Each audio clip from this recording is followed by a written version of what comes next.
Hi, my name is Iaae. I'm the founder of Green Scooter, which is an automotive company. We design, assemble, and build electric vehicles, which are three-wheelers. The ZBRS and the ZB Cargo. And we're also working towards creating a more technology-centric company. My entrepreneurship journey, I never thought I was ever going to be an entrepreneur. I thought at some point in my life I'll probably be a world-renowned CMO at a Fortune 500 company because I was passionate about marketing. I firmly believe that entrepreneurship is not something that you can just, wake up and decide. Well, you can do that, but again, it needs to have its own calling. It's something that when you do it with purpose, you do it with meaning. Yes, we all want financial freedom, economic emancipation, but for me to do this was to challenge myself, was to build the future. And I tell some people that if it wasn't for the Jetsons, the 1960s cartoon, I wouldn't think about the future so much or build towards it as much as I am. So, I've been a hustler before, but now I'm a businessman. And I've been doing this for about 10 years now. And it's a roller coaster. It's not a fun one.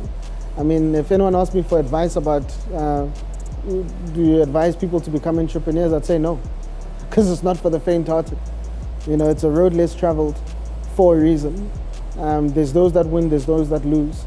And you really have to be built for it in order to survive and thrive in it. Green Scooter has been around for about 6 years now, and I funded it myself. I went and I knocked on every single door. Most of the reception I'd get back in 2017, 18, when I eventually started to go and chase money, wasn't positive about electric mobility.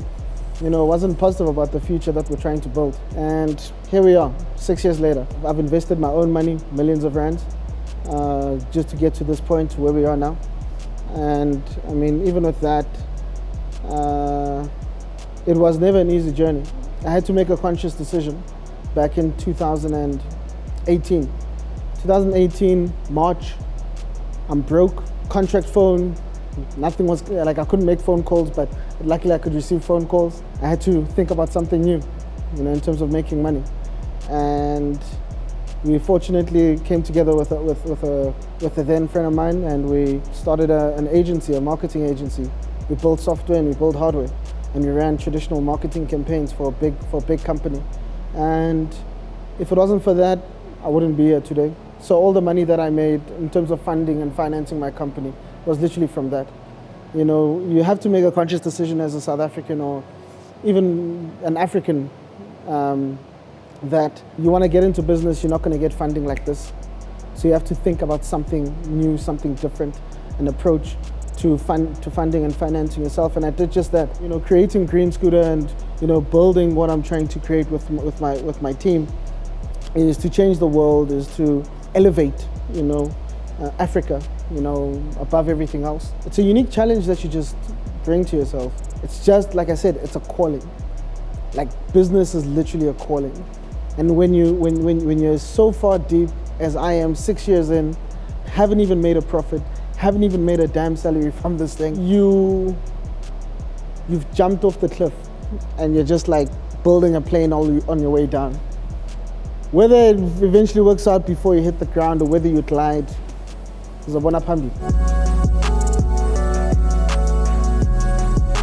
How I got into the automotive space, electric mobility, driving around Richards Bay and Birdswood, and when I'm driving around in Richards Bay, I notice a mamzo, Mamzo, she's walking and she just got dropped off by a taxi. So I know the rural side of Birdswood, of how far it is. So it's like a 5-kilometer walk or up to 10 Ks. I was like, this is a problem, especially in Richards Bay. You're like, if you're trying to take a maxi taxi, they're gonna charge you like 150 to 200 rand for like a 10-kilometer trip. And it never made sense. So Uber was around at the time. My thing was, it's expensive. We live in Africa, Africa's hot. So I thought to myself, we need a first mile, last mile solution, but it can't be another car. You can't launch another ride-hailing platform that's gonna have a car. It's gonna be like a Red Sea versus Blue Sea. Red Sea is bloody, everyone is in it. Blue Sea is a road less traveled, so I opted for electric mobility. The product itself, it just made sense because you need to focus on mini mobility as the last mile service. You know, you can't be driving a huge internal combustion engine. 94% of your fuel is moving the vehicle, 4% is moving you. I needed to even elevate my own consciousness in terms of how I want to transform logistics, transportation, or transportation as a service, business model innovation, using technology, and that's how I got into it. I don't follow, I lead, you know, and I've always preferred being the lone wolf. What entrepreneurs get wrong, which I could say I also learned from early set, is just to, number one, you need to know who you're talking to. You know, you can't approach everyone with a blanket approach. You know, if you're gonna go chase money from private VC or DFI, you need to understand what their mandates are. You know, you need to understand, will they have the appetite for what you're trying to do? You need to have a fundraising strategy. You know, you need to know that, okay, cool, we're raising X amount and we're trying to get here. We all want to get a big ticket, right? Like whether it's 10 million, 50 million, 100 million. We're all trying to chase that. And as startups, it's not that simple for us. As a small business, it's not that easy as well. Each and every institution operates in a different way. And you need to know that. It's like you need to beat the system at its own game. But again, if you don't really know how to speak the language of the financiers, make sure that there's someone in your team that can speak that language for you. But above everything else, you must know how to communicate your own numbers. How we've geared ourselves up for capital raising, I mean, we've partnered up and started working and engaging with different people that understand how the game works. I mean, I understand how certain things work, but you also need a certain level of professionals who understand how your cap table needs to look like, how your financial model needs to look like, who can speak. Like I said, you need to have somebody that can speak that language. You know, I'm very transparent with my team in terms of, guys, this is what's happening now. In this, these are the countries we're talking to. These are the companies we're talking to. Those are the types of things that are there. But again, I mean, you know, everything about the business is also like in my head, you know.